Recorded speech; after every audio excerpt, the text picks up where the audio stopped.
North to south, coast to coast, around the world. This is the Wells Report. Greetings. My name is John David Wells. We bring you the news. Truthfully. Real news. No kidding. We analyze the news for fact and bias. We point out both. I make commentary. That's not news. No, that's just my opinion. Just like your opinion. Just as valuable. So share yours, and that's what brings us to debate. So news, analysis, commentary, and debate. It's what we do here on the Wells Report. This is hour number 1. We're going to do 3 podcasts today. We'll do 3 hours. They'll be 1 hour apiece.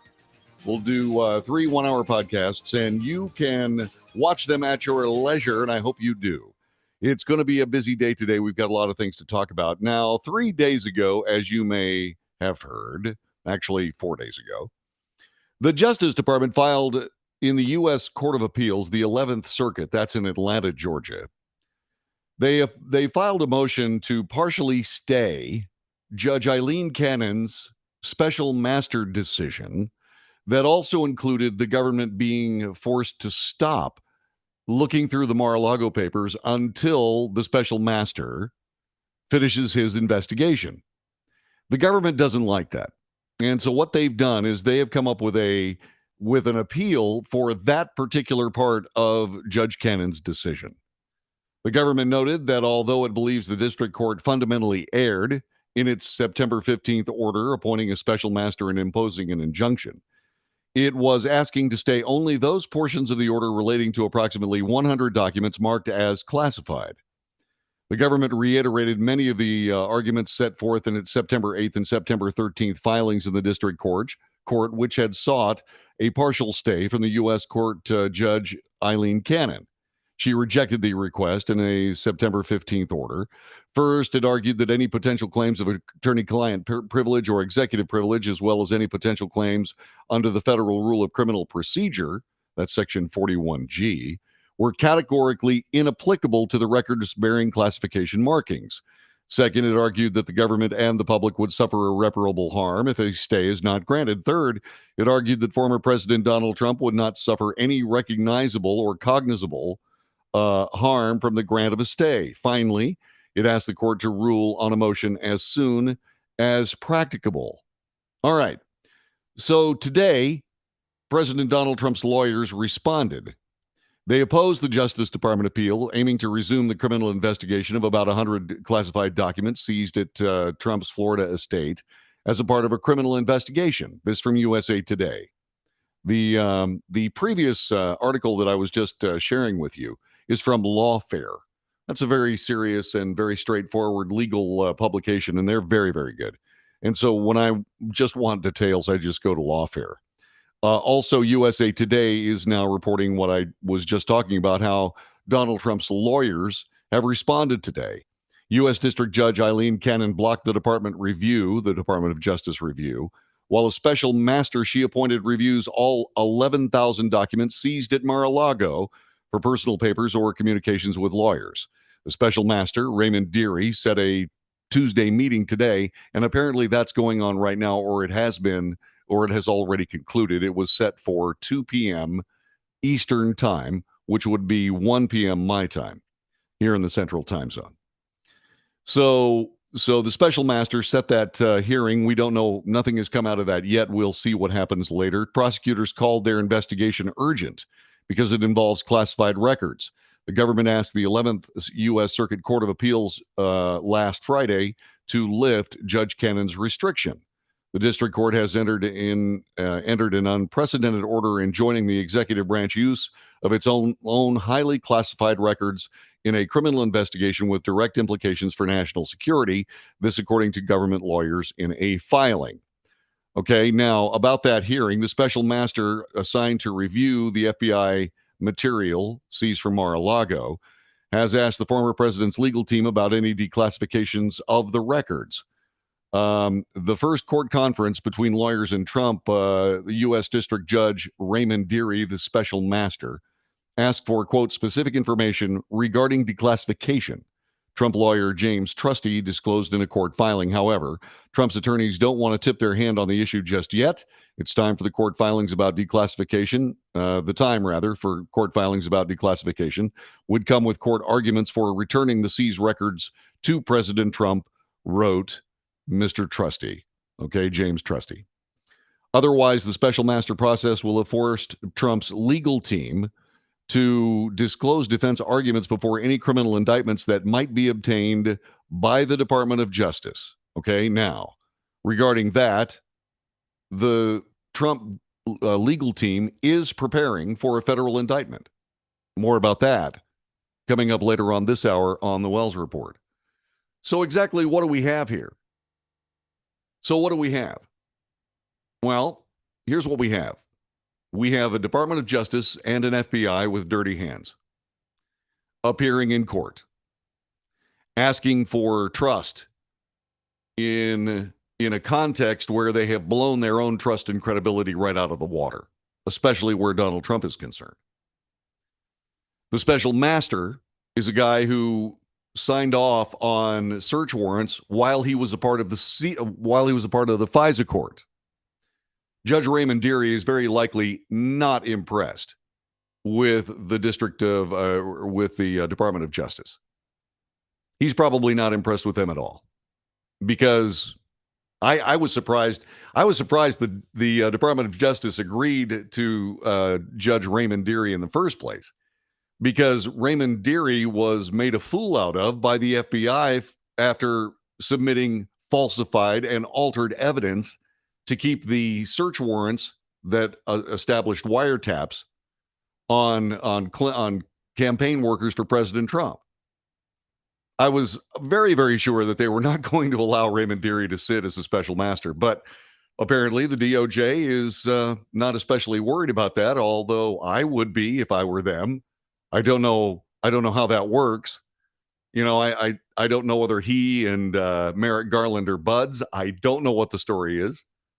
All I can tell you is that this guy is probably not real impressed with the Department of Justice or the FBI. And I don't expect that the judges in the 11th Circuit Court of Appeals are going to care too much about whether or not, I suspect, I could be wrong in this, but I don't think I am. I think the 11th Circuit Court of Appeals is going to find that we are not going to stay the order from Judge Cannon that keeps the DOJ's hands off of those papers. Because the DOJ, once again, is very, very good at parsing out these rather narrow reasonings for what they want. For example, they say, well, this is all highly classified information, and we simply must have our hands on it. And we've got to start looking through that to determine whether or not any of this is a real problem. Well, you see, the thing about that is that there are two ways this could be used. First of all, these could be papers that President Trump should not have possession of. As a matter of fact, there's a story that says one of his advisors said, don't take these papers to Mar-a-Lago, which to me bolsters President Trump's idea that, hey, I've declassified these papers. There's no reason for him to ignore his advisor to that level. I mean, Donald Trump has been under investigation for the last 30 years. So far, nobody's laid a glove on him. I really doubt that he's going to lose his mind over classified papers unless there's something else that he's keeping them for. And what would that be? Well, that would be evidence. Those classified papers would be evidence. And that's what I suspect is going on. And that is why the Department of Justice is so concerned about being able to go through those materials. See, in taking all of those papers, they have run afoul of presidential executive privilege. And they have run afoul of attorney-client privilege. The reason that there's attorney-client privilege is so that the prosecution doesn't know what's going on behind the scenes with regard to a possible defendant and his lawyer. It's none of the government's business to have that information. Which to me bolsters it bolsters the theory that the Department of Justice and the FBI were on a fishing expedition when they went to Mar-a-Lago in the first place. You see, when you consider the context that I just referred to about the DOJ and the FBI not having clean hands in court, when you look at all of that and you say, okay, so just exactly what is actually going on here? It seems to me, and once again, I could be wrong. It seems to me that the President of the United States has materials that could significantly damage the political machine surrounding this possible prosecution of a former president. And what they're trying to do is they're trying to keep themselves from that exposure. That's what it looks like to me. And it also looks like to me that if the president was keeping any kind of classified records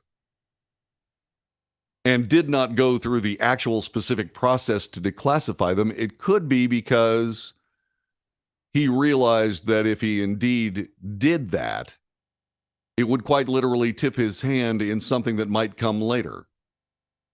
And if indeed these are pieces of evidence, I can't really see a situation where the President of the United States would want to turn these things over, making it presidential privilege, executive privilege.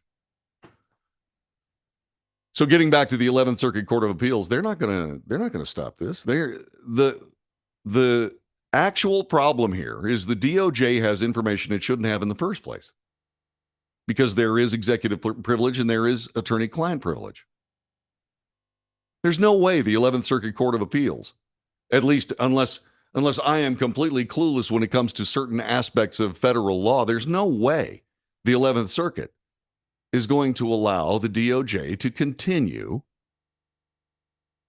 working fast and loose with the law just to bolster some sort of a case against President Trump, especially considering the absolute partisan political slant currently present in the DOJ and the FBI.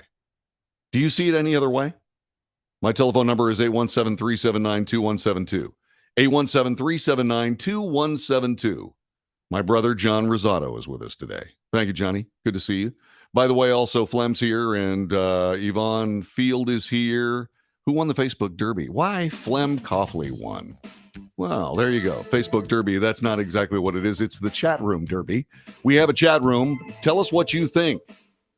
Tell us what you think. There is no chat on YouTube. Why isn't there a chat on YouTube?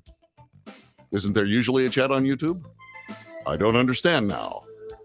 They are not appearing on the tote board. Okay. Howdy, new listener. Okay, so there's a new listener. All right, so we have something going on with yeah. I'm sorry, we're doing some technical things right here, but coming up in just a couple of seconds, what I want to do is I want to hear from you. You know, the DOJ is turning itself into a lynch mob. Is that what you see, or do you see something completely different? I'd like to know if you do and what you base that on. You're listening to The Wells Report. We'll be back with more coming up in just a moment. Stay right there.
This is the Wells Report. My name is John David Wells. Our telephone number is 817-379-2172. So the DOJ is trying to remove an injunction so that they can look at papers, about 100 classified papers that President Trump had at Mar-a-Lago when the FBI did their seizure of those documents. Judge Eileen Cannon said, "No, you can't look those over while the special master goes through them to determine which of the documents are covered by executive privilege and which are covered by attorney-client privilege." Now, the reason that the DOJ wants to blunder forward into looking at all these papers is because, well, some of them are clearly attorney-client privilege. And if that's the case, and they don't have an order to stop them, or they can get this appeal handled, then what you have here is you have an opportunity for them to look through President Bush's private business. And since it appears as though that the DOJ is going to try to come up with some kind of federal indictment, or at least impanel a federal grand jury to look at this evidence, and maybe that's what's happening. Maybe there is a grand jury that's looking at all this stuff, and they need those documents to present to the grand jury. That's why they're asking for this appeal. Now, do you think that President Trump has these documents because they contain evidence that would create real problems for the DOJ, real problems for the FBI, real problems for the January 6th committee? I happen to believe so. It's the only thing that makes sense. And like I said before, President Trump certainly is a guy who has been under investigation his whole life. He's gotten really, really good at following the law. At least that's the way it looks to me. Like I said, we have a chat room going on here at this particular moment, and we sincerely appreciate the fact that everybody's taking part in it. We got a busy day as people are here. Let's see, Jara Hutchins has joined us. Jara, good to have you back. We've missed you. Jonathan Rosado, I talked about a little bit before. Walter Bourne is here.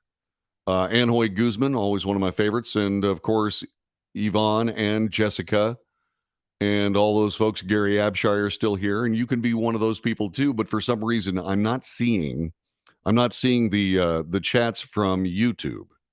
So I'm gonna try to get my special technical gremlins on that.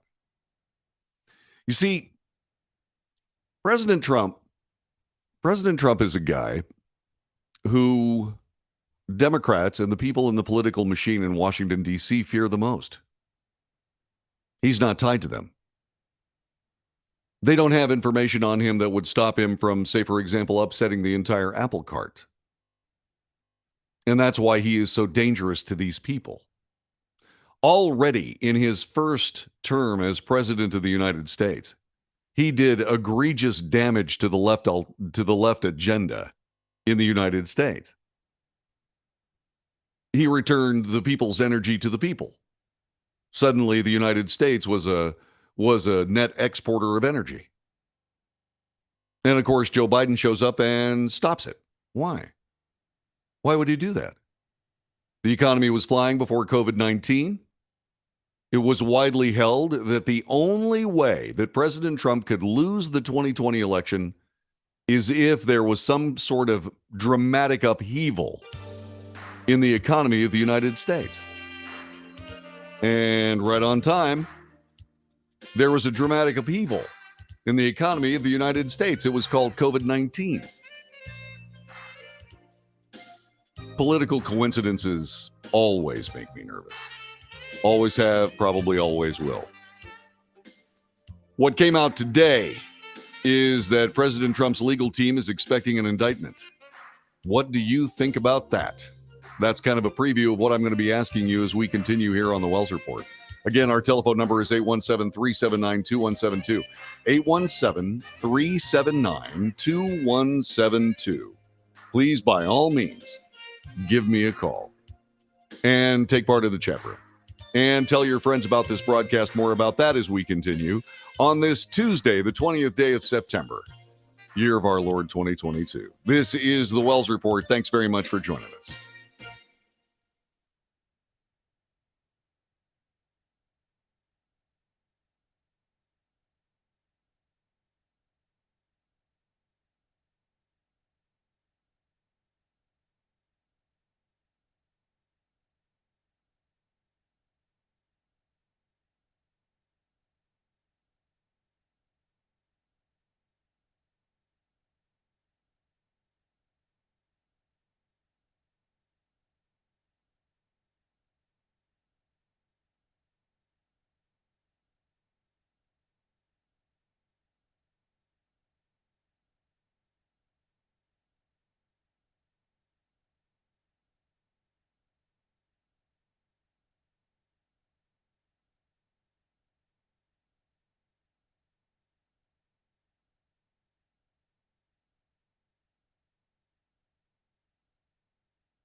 This is the Wells Report. My name is John David Wells. Thanks very much for joining us today. We are a broadcast that exists because of you, and there is no other support for this broadcast except for you.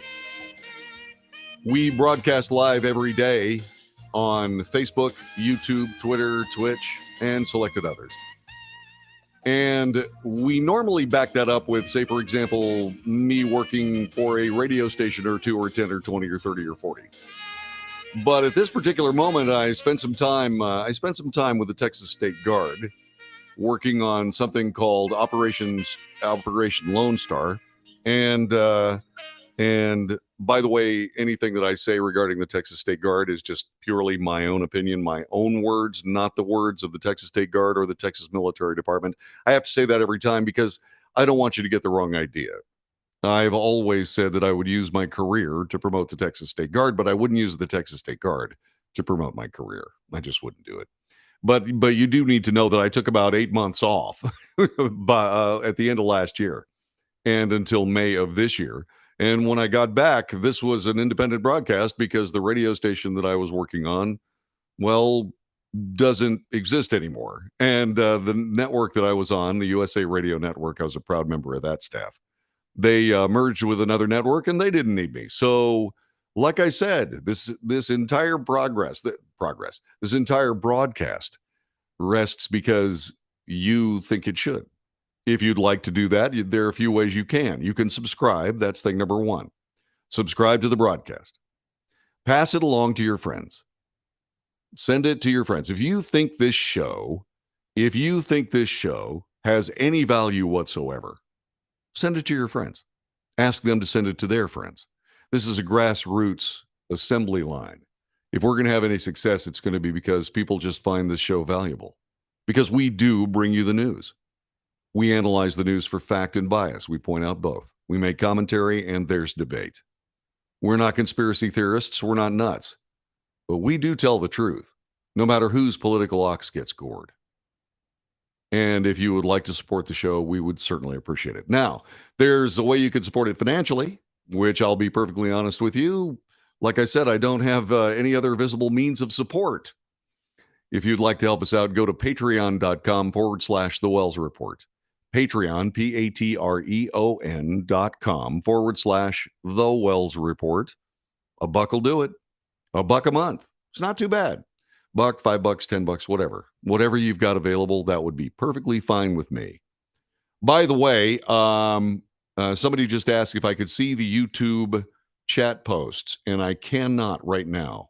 So we have to figure out, we're sending our technical gremlins to figure out just exactly what's going on with that. But normally what happens when you're watching us on YouTube, which, by the way, the broadcast is going on YouTube, you normally can chat with us. And for some reason, it's not working. So I'll have to see what I can do about finding somebody that can untangle that for us. That being said, let's get back to business, shall we? Let's get back to what we do, and that is the Wells Report. So, as I told you just a moment ago, just before the break, President Trump's lawyers have been talking to the DOJ. The president has been talking to the DOJ about their somehow what I consider to be an ill-advised, just my opinion, an ill-advised chase toward allowing the DOJ to continue looking through the Mar-a-Lago papers. This was an injunction that was laid on them by Judge Eileen Cannon, District Judge, Southern District of Florida. Now, I told you about that, so I could tell you about this. The Justice Department and lawyers for Donald Trump filed separate proposals for conducting an outside review of documents seized at the former president's Mar-a-Lago estate. Key disagreements over how the process should work, and teams Trump acknowledging the criminal probe could lead to an indictment. Both sides referenced a draft plan given to them by Judge Raymond J. Dearie, the newly appointed special master. Trump's lawyers expressed concern that Dearie posed questions about the documents that the judge who appointed Dearie has left unasked, arguing that Trump might be left at a legal disadvantage if he answered them at this stage of the process. Specifically, the legal team objected to what it said was Dearie's request that it disclose specific information regarding declassification to the court and the government. Yeah, that would be a problem because they're not ready to make that case yet. Judge Cannon, who's overseeing the special master and document review process, has not asked Trump's lawyers to address whether 100 documents with classified markings that were seized by the FBI might in fact not be classified. Now, the director of national intelligence is going through all these papers. That investigation is going through there. And I'm suspecting that they're not finding anything that's of real import. Because if there was anything in that collection, that tranche of classified documents, we'd already know about it by now because they would leak it. I mean, that's just the way it is. So a lot of these documents, like I said, they may be classified in name, but they may have been declassified in the intervening time.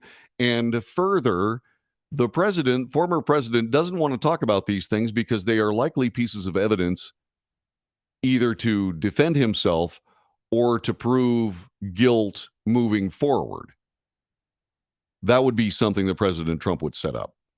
That guy's smart.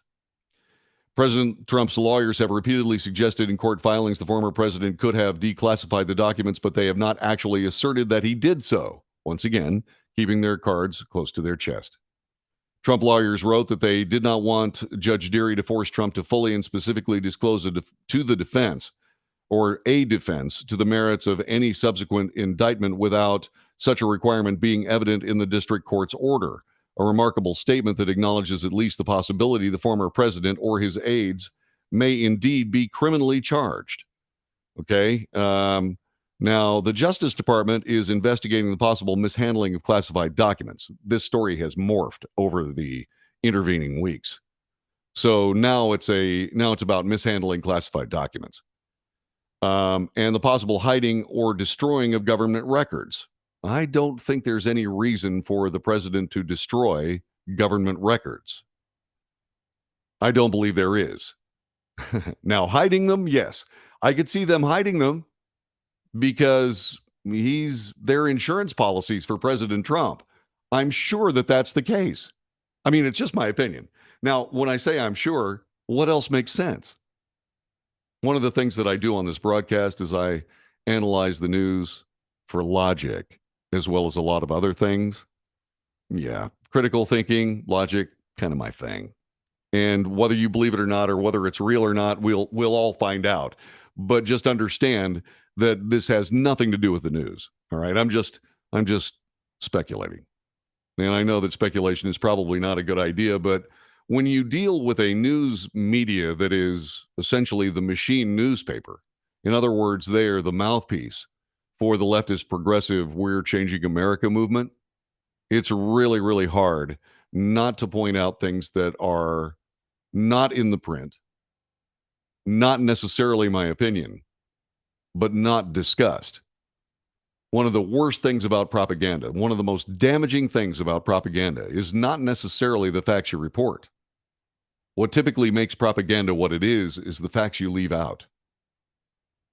I spend ridiculous amounts of time doing the research necessary to be able to have a group of facts that I can refer to when I'm giving you some of this news, to be able to fill in some of those stories, some of those pieces that are left out, likely on purpose.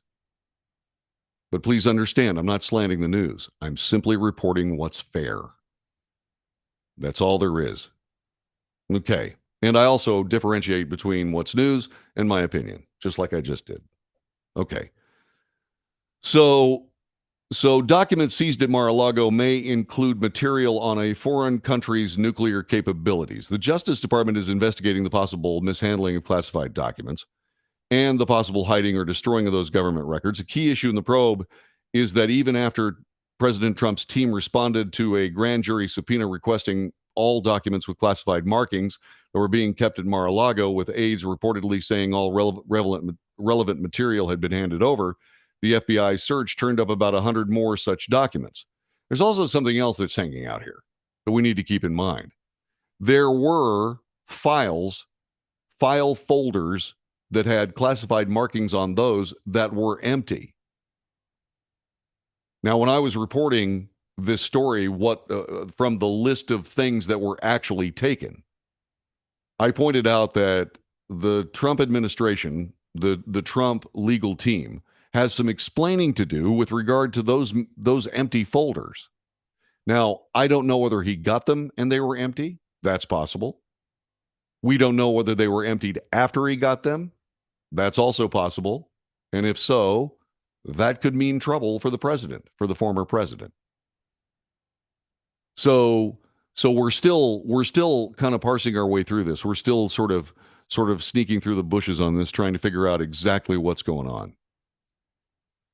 The government's filing, by the way, did not address how Deary should review the classified documents. Prosecutors said they were waiting to see if the U.S. Circuit Court of Appeals in the 11th Circuit in Atlanta would grant their request to stay Judge Cannon's decision, to include the classified documents in the special master review, leaving about 11,000 non-classified documents and other items. Yeah, so they took 11,000 documents, and most of them were presidential memorabilia, private papers, attorney-client privilege, and it's coming down to these 100 classified documents. Prosecutors have said the classified material is by definition the property of the government and cannot be shielded from them by privilege. That may be technically true, but that's headed towards probably a Supreme Court decision about what's executive privilege and what isn't. Let me explain.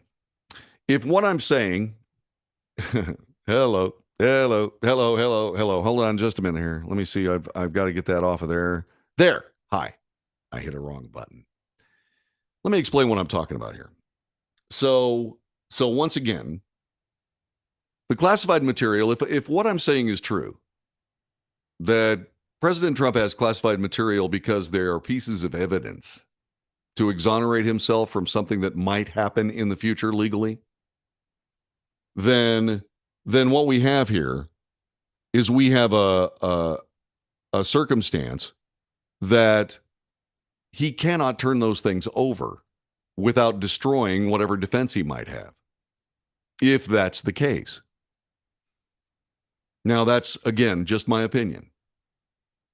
But the President of the United States, former President Donald Trump, is at least the subject of what is an at least an unprofessional set of persecutions from the Department of Justice.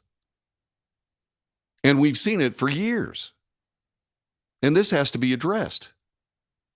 This has got to be addressed. And once again, when you're sitting here saying that these 100 documents, right, because they're classified, somehow means that the DOJ can go in there and do with them anything they choose, is simply wrong. It's just simply wrong. And I think that's what the 11th Circuit is going to see. Now, will the DOJ keep going up the chain to the Supreme Court of the United States? Very likely. So this could go on for a long, long time. But I think what's most important and what this all leads to is the fact that the Trump legal team is preparing for a federal indictment against their client. And what does that mean to you? What does it mean? Let's say that after all this falderall and fiddle-dee-dee is done, the Justice Department decides, which I think would be a huge mistake, to, after first identifying President Donald Trump as their great white whale, continues to sail into oblivion, trying to get this guy. If they decide to indict him, what does that mean to you? If, say, for example, President Trump has a federal indictment hanging over his head, does that mean that you would not support him moving forward in 2024? Let's say, for example, the president, I know there are not an awful lot of hypotheticals here, but if the president is going to run in 2024, and obviously, the left completely fears that possibility. If President Trump runs in 2024, and he is the subject of a federal indictment. Would that cost him your vote? 817-379-2172. 817-379-2172. Please, by all means, give me a call and let me hear what you think about that. Do you honestly think that if President Trump is indicted, do you think that ends his political career? Does it end his political career as far as you're concerned? 817-379-2172. Really would like to hear. 817-379-2172. There's something badly wrong with all this. And it's slowly coming into view. We'll be back in a moment.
This is the Wells Report. My name is John David Wells. So President Trump is currently fighting with the DOJ regarding the Mar-a-Lago papers.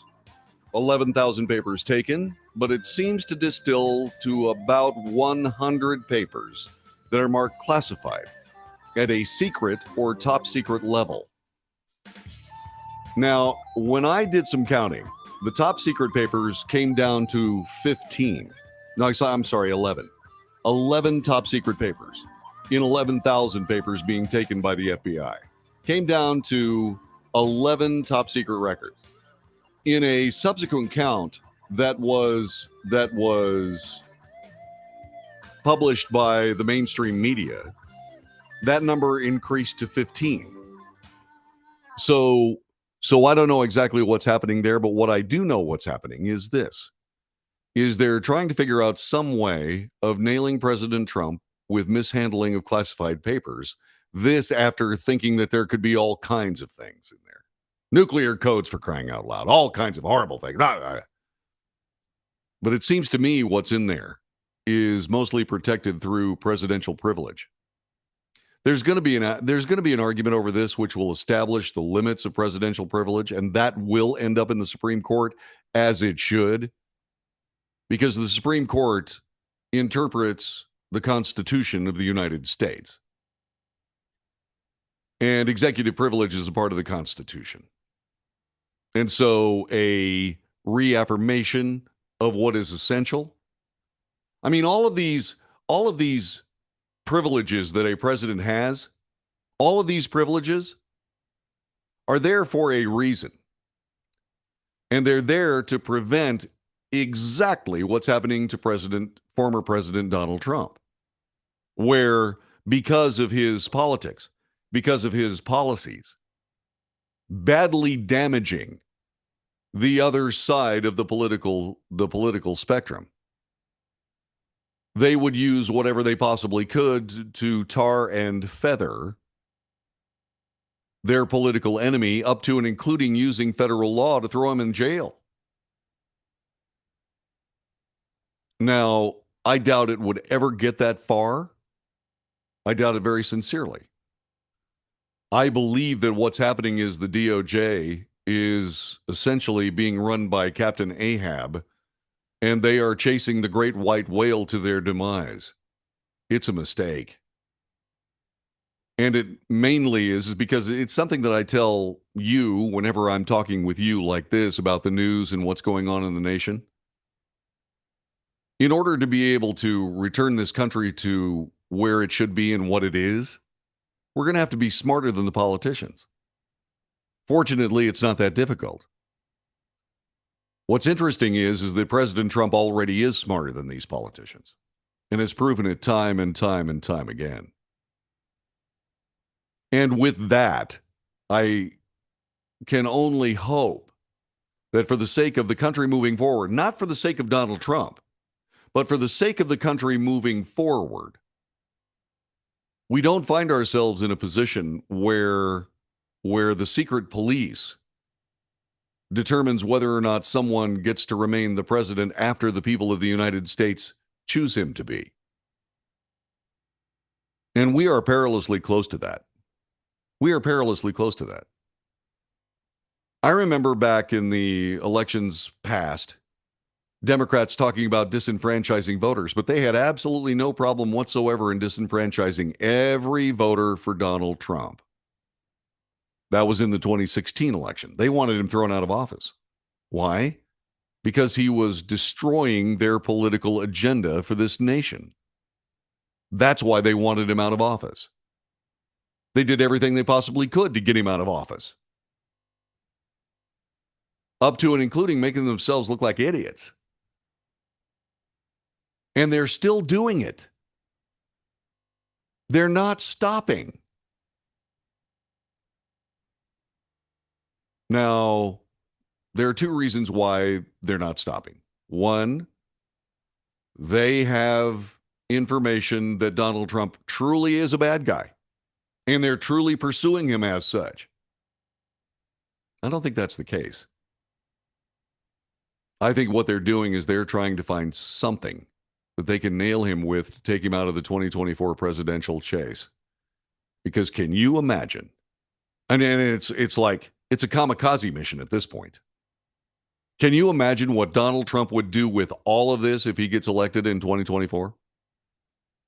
Can you imagine what would happen to the CIA, the FBI, all of these executive branch agencies if Donald Trump becomes the president again? Because he would be a lame duck from day one. If you're the president of the United States, you get 2 bites at the apple. 2. Can you imagine what he would do if he was the president of the United States, especially after seeing what President Joe Biden has done with him since Joe Biden took over? Can you imagine what would happen to the Department of Justice? Can you imagine what would happen to the FBI? Can you imagine what would happen to CIA, to the IRS? What would Donald Trump do? I know exactly what he'd do. He'd go through the executive branch like a sieve. Because the executive branch of this nation is turning into the people's enemy. And there is no doubt about it. There is no doubt about it. The DOJ is supposed to be about law enforcement, not law manipulation. And if they can do it to President Trump, they'll do it with us. Ask Mike Lindell about that. This is the Wells Report. We'll be back with more coming up next hour. Thanks very much for joining us. Don't forget the next hour's show. All right. I'm now going to sign off. I'm going to sign off here, and then I'm going to sign right back on. Okay? So be patient and wait. Okay? And make sure you sign back on. All right?